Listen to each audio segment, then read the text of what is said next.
साथियों, जिनका हम बेसब्री से इंतजार भी कर रहे थे, आयुष्मती किरण चौधरी जी, वो हमारे बीच में आ रही हैं, आ चुकी हैं। बल्कि आपका बहुत बहुत तहे दिल से धन्यवाद है मानव आयुष्मती किरण चौधरी जी।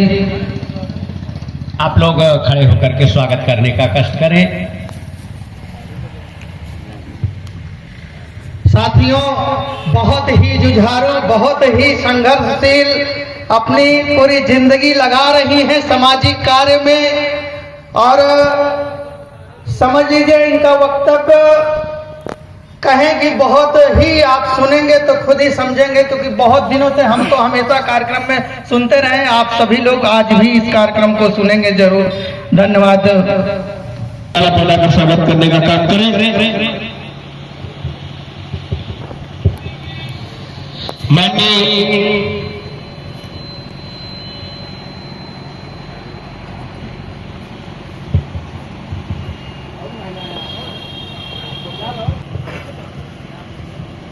साथियों, विनय कुमार जी, आप भी आ जाइए। जैसे जीते हैं वैसे ही मर जाए। तो वीरांगना कहती थी कि नहीं मां, ऐसा नहीं होगा, ऐसा नहीं होगा। कोई तो होगा जो ये सारे अन्याय और अत्याचार नहीं करेगा। अगर कोई नहीं होगा तो मैं हूं, कोई नहीं होगा तो मैं रहूंगी। अब जब नक्कापासी से उन्होंने यह बात कहते हुए सुना कि मैं एक दिन भारत का इतिहास बनाऊंगा, तब उदा ने उदा जब सुनती है, अरे ये तो मेरे ही जैसे, ये भी अपमान का घूंट पी करके सोना बन रहा है, अपमान का घूंट पी करके ये भी सोना बन रहा है, जिस तरह मैं भी अपमान का घूंट पी रही हूं। साथियों, माता वासुदेव अली शाह की सेना में एक सेना थे, जब यमुना देवी लखनऊ के बेगम हजरत महल की सेना में महिलाओं की दस्ते की कमांडर थी। अंग्रेजों से लड़ते हुए जब मक्का का देहांत हो जाता है, वो शहीद हो जाते हैं, तो महिला, जिसे कहते हैं सशक्त महिला, सशक्त महिला पीड़ित की भूमिका नहीं निभाती है, बल्कि उसके बदले में वो अंगार बन जाती है। जब उसका पति का देहांत होता है, वो शहीद हो जाते हैं, तो साथियों, वीरांगना हताश नहीं हुई, वीरांगना उदा देवी हताश नहीं हुई, वो चुप होकर के नहीं बैठी, बल्कि वो आग का गोला बन गई और बंदूक उठा ली। अंग्रेजों को मारने के लिए वह निकल पड़ती है। और साथियों, 1857 के आंदोलन में जब अंग्रेज सरकार, अंग्रेज दुश्मन सिकंदर बाग में एक पीपल के पेड़ के नीचे विश्राम करने के लिए आ रहे थे, तो उदा देवी उसी पीपल के पेड़ पर पहले से चढ़ करके बैठ गई थी। और जब वो अंग्रेज वहां पर आते तो एक एक अंग्रेजों को वो भूनने का काम करती थी। और साथ ही वो इस तरह से 36 अंग्रेज दुश्मनों को मारने के बाद वो हंसते हंसते शहीद हो गई। अफसोस है इस बात का कि जिन लोगों ने अंग्रेजों की दलाली और चमचागिरी की, उनके नाम सुनहरे पन्नों पर लिखा गया, लेकिन जिसने वास्तविक लड़ाई लड़ी और अपने प्राणों को भी न्यौछावर कर दिया, उसके इतिहास को दबाया गया। जबकि होना यह चाहिए था कि उदा देवी का जो त्याग और समर्पण था, जो बलिदान था, उसका सिलेबस तैयार किया जाता और सिलेबस तैयार करके स्कूलों के माध्यम से बच्चों को बताया जाना चाहिए था।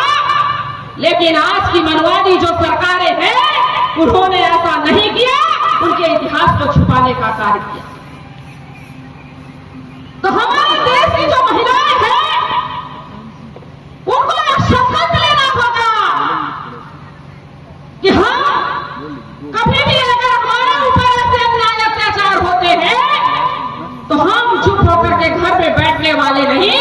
बल्कि इसका बदला ले। साथियों, आज हमारे सामने बहुत सारे हमारे महापुरुषों ने संघर्ष किया। डॉक्टर बाबा साहब अम्बेडकर ने संघर्ष किया, बुद्धा ने किया, राष्ट्रपिता ज्योतिबा राव फूले ने किया, तमाम महापुरुषों ने किया। लेकिन हमारे समाज के लोगों ने आज उनके संघर्षों को भुलाने का कार्य कर रहे हैं। आज हम जिस बदौलत जहां पर पहुंचे हैं वो हमारे महापुरुषों की बदौलत है। समाज में अगर डॉक्टर इंजीनियर पैदा हुए हैं तो महापुरुषों की संघर्ष की बदौलत है। लेकिन आज वो महापुरुषों को भूल चुके हैं। जानते सभी बाबा साहब को, सब जानते हैं, बाबा साहब को जानते हैं, लेकिन उनके विचारों को नहीं मानते हैं। ये बड़े अफसोस की बात है। बाबा साहब अम्बेडकर ने 17 अगस्त 1952 को मुंबई के सिद्धार्थ कॉलेज में अपने कार्यकर्ताओं को संबोधित करते हुए कहा था। क्या कहा था कि साथियों, मेरे कार्य करने की 3 दिशा है। मेरे कार्य करने की 3 दिशा है। ये बाबा साहब अम्बेडकर कर रहे हैं 17 अगस्त 1952 को। वो कहते हैं मेरे कार्य करने की 3 दिशा। पहली दिशा कि ये जो हमारा शोषित पीड़ित समाज है, जो सताया हुआ समाज है, जो अधिकारों से वंचित किया गया समाज है, इस समाज की लड़ाई लड़ना, इनके अंदर स्वाभिमान पैदा करना। साथियों, बाबा साहब कहते हैं कि आज से 25 साल पहले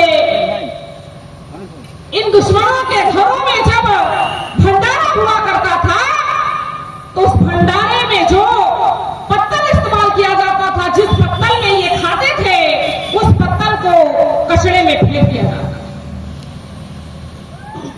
उसको कचरे में फेंकने का काम करते थे तो हमारा समाज क्या करता था? उस झूठे पत्तल को पाने के लिए, उसको चाटने के लिए दौड़ता था। और यही नहीं, कभी कभी तो हमारे समाज के जो लोग थे वो उस पत्तल को पाने के लिए आपस में लड़ जाते थे, भिड़ जाते थे। तो बाबा साहब अम्बेडकर ने कहा कि मैंने अपने शोषित पीड़ित वर्ग के समाज में स्वाभिमान पैदा करने का काम किया। यदि आज कोई आपके दरवाजे पर अशब्द भी कह करके चला जाता है तो साथियों, आप अपने सम्मान के लिए और स्वाभिमान बचाने के लिए अपने जान की बाजी लगा देते हैं। तो बाबा साहब ने कहा कि मैं इस मकसद में कामयाब रहा। अपने समाज के लोगों के अंदर मैंने स्वाभिमान पैदा किया। मैं तो ये नहीं कह सकता कि मैंने उनको पूरी तरह से आजाद कर दिया, लेकिन इतना जरूर कहूंगा कि एक व्यक्ति को एक युग में जितना कार्य करना चाहिए था उससे, कि मेरा जो दूसरा कार्य करने का मकसद था वो मकसद है राजनीति के क्षेत्र में। 17 अगस्त 1952 को बाबा साहब कहते हैं आज से 25 साल पहले हमारे लोगों को पूर्वी कैबिनेट में टाट बिछाने का भी अवसर नहीं दिया जाता था, कुर्सियां लगाने का भी अवसर नहीं दिया जाता था, यहां तक कि झाड़ू लगाने का भी अवसर नहीं दिया जाता था। लेकिन मैंने संघर्ष किया और संघर्ष किया तो हमारे समाज में सांसद विधायक पैदा हुए, मंत्री पैदा हुए। और जब वो सांसद और विधायक मंत्री पैदा हुए तो अपने समाज को पीछे छोड़ दिया। समाज के हक और मान सम्मान की लड़ाई नहीं लड़ रहे हैं, पार्लियामेंट में, विधानसभा में समाज के मुद्दे उठाने की बात तो दूर की बात है, उनका मुंह भी नहीं खुलता है। तो बाबा साहब ने कहा कि हमारे समाज के जो मंत्री विधायक है, सांसद है, वो तो हाई लेवल का गुलाम है, वो हाई लेवल का गुलाम है। वो समाज के हित की बात नहीं करता, वो अपने व्यक्तिगत शौक की बात करता है। तो ऐसे जो समाज के सांसद मंत्री विधायक है, ऐसे सांसद विधायक और मंत्रियों को, जो समाज की बात नहीं करते, ऐसे लोगों को सत्ता के गलियारों से उठा करके गांव की गलियारों में उठा के फेंक देना चाहिए। और ये कार्य तभी हो सकता है जब आप संगठित होंगे। जब तक आप संगठित नहीं होंगे तब तक आप ऐसा नहीं कर सकते हो, क्योंकि सबसे ज्यादा संख्या आपकी है। 85% आपकी जनसंख्या है, लेकिन राज कौन कर रहा है? 3.5% का। वो आपके दम पे कर रहा है, आपके दम पर कर रहा है। ये बड़े शर्त की बात है हमारे लिए। और वजह क्या है, कारण क्या है कि हमारे लोग संगठित नहीं। संगठन शक्ति में बहुत बड़ी ताकत होती है, इसलिए आप संगठित होकर के दुश्मनों से मुकाबला कर सकते हैं, अकेले कभी लड़ाई नहीं लड़ सकते। ये जो खुला पंजा है, इस खुले पंजे में कभी ताकत नहीं आती, लेकिन अगर यही खुला पंजा बंद मुट्ठी बन जाती है तो इसमें बहुत बड़ी ताकत आ जाती है। दूसरी बात कि जो बाजार में ठेला लगाने वाला, जो अंगूर बेचने वाला व्यक्ति होता है, वो ठेले में जब अंगूर को सजाता है तो गुच्छे वाले अंगूरों को अलग रखता है, और जो गुच्छे से टूट गए हुए अंगूर होते हैं उसको अलग रखता है।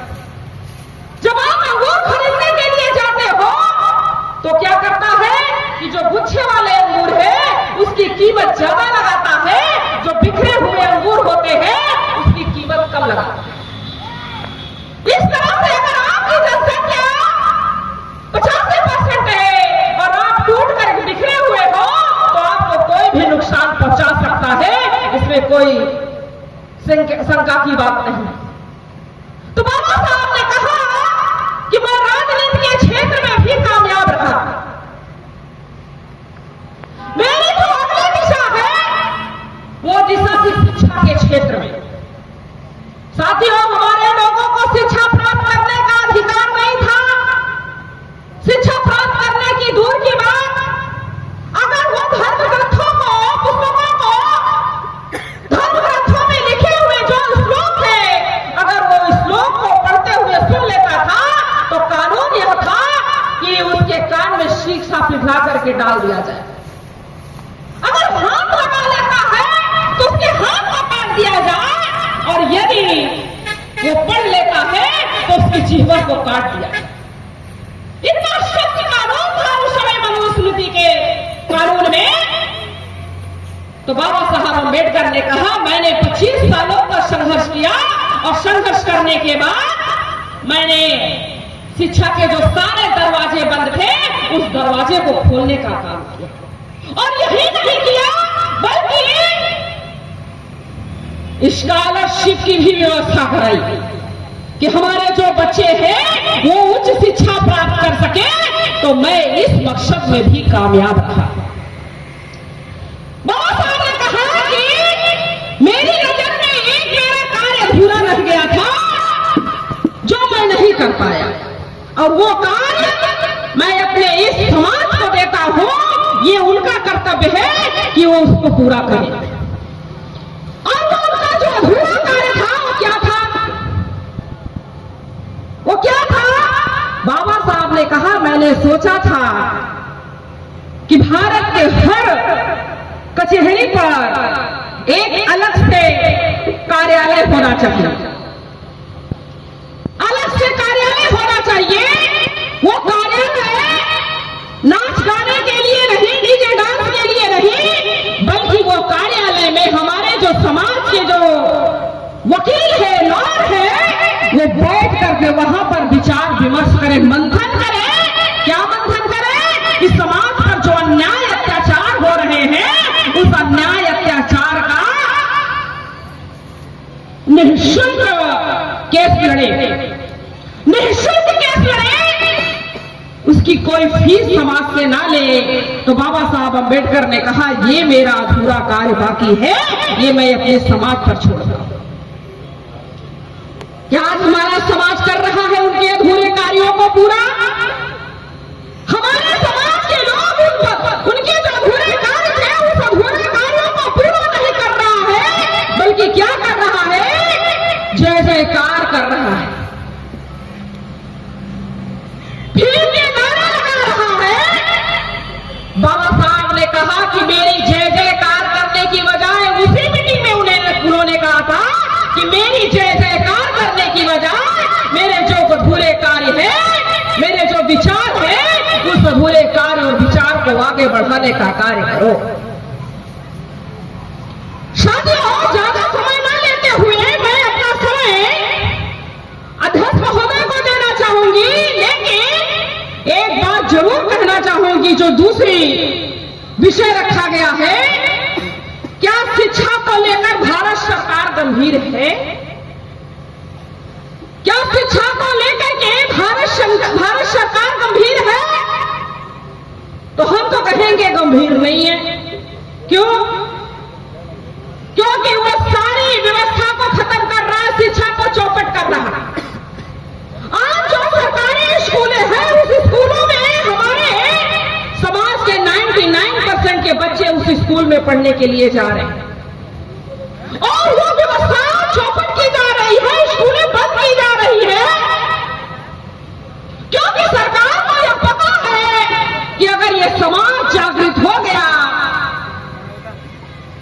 और जागृति आती है, और जब जागृति आती है तो सही और गलत, दोष दुश्मन की पहचान होती है। अगर ये मूल निवासी बहुजन समाज के लोग शिक्षित हो गए तो इनको जानकारी प्राप्त हो जाएगी, अपना इतिहास जान लेंगे, और जब इतिहास जान लेंगे तो हमारे खिलाफ क्रांति का बिगुल एक दिन फूंक सकते हैं।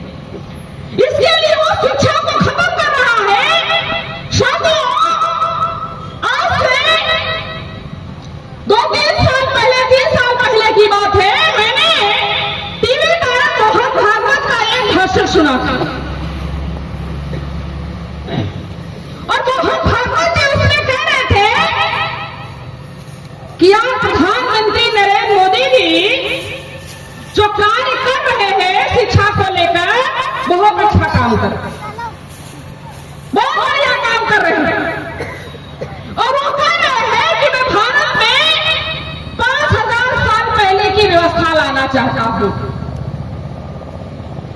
5000 साल, 2500 साल पहले की व्यवस्था क्या थी कि समाज के लोगों को किसी प्रकार का अधिकार नहीं था, मान सम्मान का अधिकार नहीं था, धन संपत्ति रखने का अधिकार नहीं था, दिन में चलने का अधिकार नहीं था, अच्छा भोजन करने का अधिकार नहीं था, अच्छे कपड़े पहनने का अधिकार नहीं था, शिक्षा तो दूर की बात थी। तो हमारे लोग जब शिक्षा से वंचित थे, तो मोहन भागवत जी कहते हैं कि उस समय हमारे लोगों को सिग्नेचर करने के लिए कलम की जरूरत नहीं पड़ती थी, केवल एक अंगूठा ही लगाना होता था। और साथियों, आप लोग अच्छे तरीके से जानते हो कि एक अनपढ़ व्यक्ति अगर हो, उसके सामने अगर ये लिखा हुआ पर्चा रख दिया जाए तो बेचारा पढ़ सकता है क्या? उसकी जमीन जायदाद लिख करके उसका अंगूठा ले लिया और अपने नाम कर लिया, उसको क्या पता? उसको क्या पता? तो मोहन भागवत जी कहते हैं कि ऐसी व्यवस्था लाना चाहते हैं 2500 साल पहले की व्यवस्था, कि पहले लोगों को साइन करने के लिए कलम की आवश्यकता नहीं पड़ती थी, केवल एक अंगूठा ही लगाना होता था। अब लोगों को कलम उठाने की जरूरत नहीं है, केवल एक अंगूठा ही लगाना है। और वो प्रक्रिया चल रही है भारत में। कैसे? आप जब जाते हो आधार कार्ड से पैसा निकालने के लिए, तो उसमें आपको सिग्नेचर करने की जरूरत नहीं होती, बल्कि एक अंगूठा लगाना पड़ता है। कोटेदार के यहाँ आप अनाज लेने के लिए जाते हो तो अंगूठा लगाने की जरूरत पड़ती है। वो मशीन होती है बायोमेट्रिक, उसको दबाना पड़ता है। स्कूलों में, कॉलेजों में, विद्यालयों में, कंपनियों में, हर जगह वो बायोमेट्रिक मशीन आ गई है, केवल एक अंगूठा ही लगाना है। अब अंगूठा लगाने के लिए पढ़ने की जरूरत है क्या? शिक्षा की जरूरत है?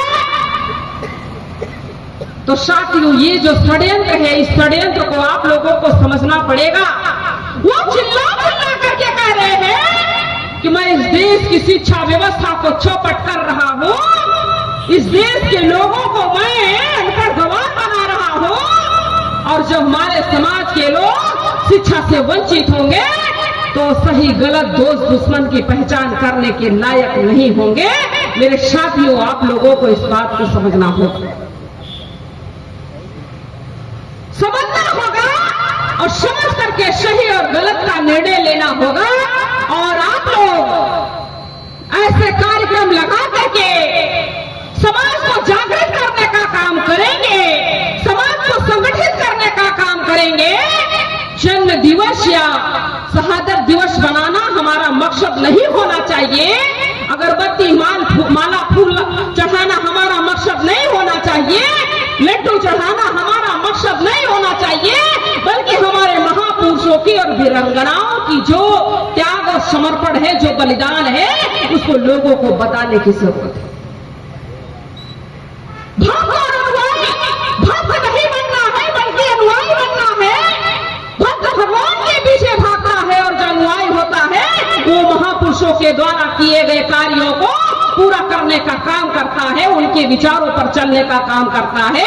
और आप लोग ऐसे कार्यक्रम लगा करके महापुरुषों के विचारों को आगे बढ़ाने का कार्य करेंगे। इसी आशा और विश्वास के साथ आपने हमें सुना, इसके लिए बहुत बहुत धन्यवाद, आभार। जय मूल निवासी, जय भीम, जय भारत। धन्यवाद आयुष्मती किरण चौधरी जी, बहुत अच्छा आपने विचार रखा महिलाओं को जागरूक करने के लिए, बहुत बहुत धन्यवाद।